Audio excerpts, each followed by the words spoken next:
Greetings nerdy list aficionados and welcome back to Top 10 Nerd. Today we're looking at villains who have racked up a list of heroes they have defeated. Today's contender is Harley Quinn, who over the years since her introduction in 1992 has moved up to being a fan favorite in the DC universe.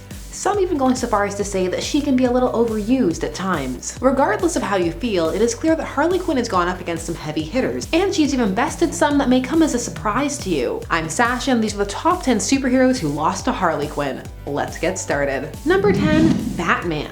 Harley Quinn first debuted in the DC animated universe, the DCAU, in the episode Joker's Favor back in 1992. She was meant to just be a one-off, but fans were intrigued and really liked the character, so she stuck around. As the series went on, she would eventually be given a backstory, just how she had fallen for the Clown Prince of Crime in the first place. This was handled in the episode Mad Love, which is also the episode where she bests Batman. In a bid to make her Puddin' happy, Harley takes and modifies one of his plans, using herself as bait, claiming she finally realizes that what's going on just isn't funny anymore, and she goes to meet Batman on the pier. She then knocks him out and hangs him upside down over a tank of piranha, correcting the portion of the Joker's plan that he couldn't figure out, namely, how to make the fish smile. While she does get Batman trussed up, he manages to psych her out, but by that time the Joker gets there and has the opposite reaction to what she was expecting. He is infuriated with her and pushes her out the window. Number 9, Tim Drake. Still in the DCAU, we're jumping forward in the timeline a bit to Batman Beyond, but really to when Tim Drake was Robin.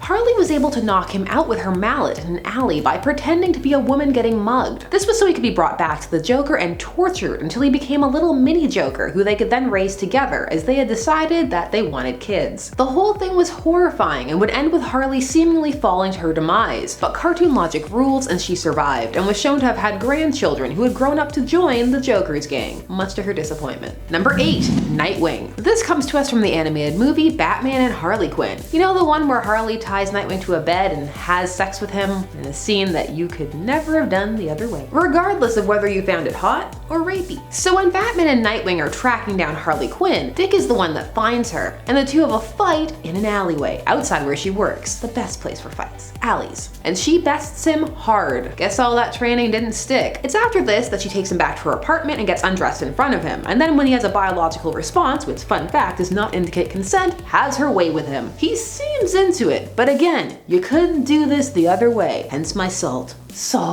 Number 7, Black Canary. Heading over to the Injustice verse for this one, we have Black Canary coming upon a newly reformed Harley Quinn in the Arrow Cave, and Harley and her end up getting into a pretty intense fight. They're evenly matched throughout most of it, until Black Canary, who is down for the moment, needs to ask for a bucket to throw up into, which effectively stops the fight, as Harley realizes that she's pregnant. Which, yeah, not a time to get into a fight, where people who don't know could just go for the stomach. It's a vulnerable spot. Irresponsible. The two end up sitting down and having a heart-to-heart, where Harley opens up about having a daughter of her own who was fathered by the Joker, who she gave up so that she could have a better life. Such was the beginning of a beautiful friendship, defeated with kindness and empathy.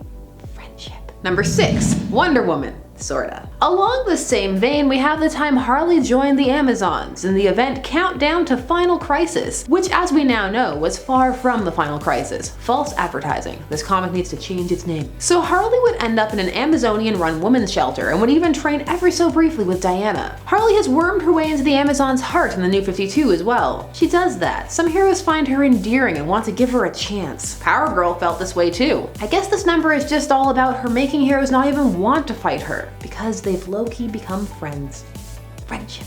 Number 5, Damian Wayne. No, we're not talking about the new R-rated series that drops F-bombs and C-words and anything else it can to prove that it is indeed adult. Harley has had a run-in with young Damian as early as episode 4, but for this, we're once more looking at the Injustice universe. Here, Damian is Nightwing, a mantle he took up after accidentally killing his older brother, Dick Grayson, in a moment of anger. This would of course put a huge distance between him and Bruce. Dick's his favorite, don't at me. He ends up allying with the regime, and as a result, when he gets into it with Harley, she is not here for it, and she hands his butt right back to him, channeling all her rage at what she feels is his mistaken allegiance all the way back at him. This ties into her feelings about her former relationship with the Joker. She goes so hard, she nearly kills him and needs to be pulled off. Take that, training with the League of Assassins that doesn't have anything on an angry Harley Quinn. Number 4, Booster Gold. We now come to Heroes in Crisis. The Harley from this story, well, let's say she had some special the author likes me OP powers. One of the heroes Harley would defeat in this series, yes I said one of, was Booster Gold. Her and Booster would both for a while believe the other was responsible for the deaths at the Sanctuary. This was the super secret farmhouse that every hero and villain knew about, that you had to go to, otherwise you were shamed. This was for therapy from an AI, who then deleted the information, except it didn't actually. Harley would angrily take on Booster Gold, and he wouldn't prove to be much of a challenge for her. Why didn't he use his fancy 25th century tech? Because, well,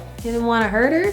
She just needed to get that mad out of her system. This was very much everyone beat up Booster Gold the series. At least he got to have some pie. Number 3, Batman again. Yes, Harley took on Batman in Heroes in Crisis as well, and she was able to lasso him up with Wonder Woman's lasso of truth. Now some people say lasso. Do you say lasso or lasso? Let me know. She got it right around his neck while on his back. That's right, Harley Quinn was able to kind of fight the Trinity to a standstill by capturing Batman. In Heroes in Crisis, Harley could do anything. She got the lasso off of Wonder Woman after she got a hug from her after faking her out. Cause she also got a lot of hugs in this series. Everybody was really concerned about her. She nearly broke Batman's neck. Number 2, The Flash, Wally West. Wally West ended up being the core of Heroes in Crisis, and some feel it was a moment of complete character assassination, while others thought it was a brilliant commentary on mental health. Regardless of how you feel about that, in this comic, Harley beat the Flash. That's right, an ordinary woman with no powers beat the fastest man alive with an oversized hammer. Now, it would turn out there was a reason for this, kinda. An elaborate plot set up by Wally after he had snapped and killed the other people at Sanctuary, because he read everybody's files, you know, the deleted ones. He then used the Speed Force to time travel to cover up his crimes, including killing a future version of himself. But Wally has flash forward now, so maybe there's still hope for him, I believe. And finally, at number 1, Superman. Yes, Harley Quinn took on the Man of Steel, a depowered Man of Steel, but still, let me explain. This took place in Harley's Little Black Book series in issue 5. An alien wanted to set up a boxing match to take on Earth's champion, the Man of Steel, and ended up with the challenger being Harley Quinn. He depowered the Man of Steel so it would be a fair fight, and then proceeded to sit back and watch the action unfold. So Harley handily beat Clark. No contest really, she just had the moves, and Clark apparently has never taken anything close to resembling a martial arts class, even though this is hardly the first time he's been depowered. So Superman is knocked out by Harley Quinn, who is thrilled, though the reader is reminded to take Harley's retellings of events with a grain of salt. Still, this series is meant to be a fun romp of Harley adventures, and what more of a tall tale is there than her taking on the Man of Steel? Harley does love roller derby, maybe she also loves boxing. So those were 10 superheroes who lost to Harley Quinn. Can you think of any others? Share your favorite Harley Quinn moment down below. I'm Sasha, and thanks so much for watching Top 10 Nerd. Please don't forget to like, share, comment, and subscribe, and hit that bell notification so that you never miss a vid, and we'll see you again soon. Bye bye.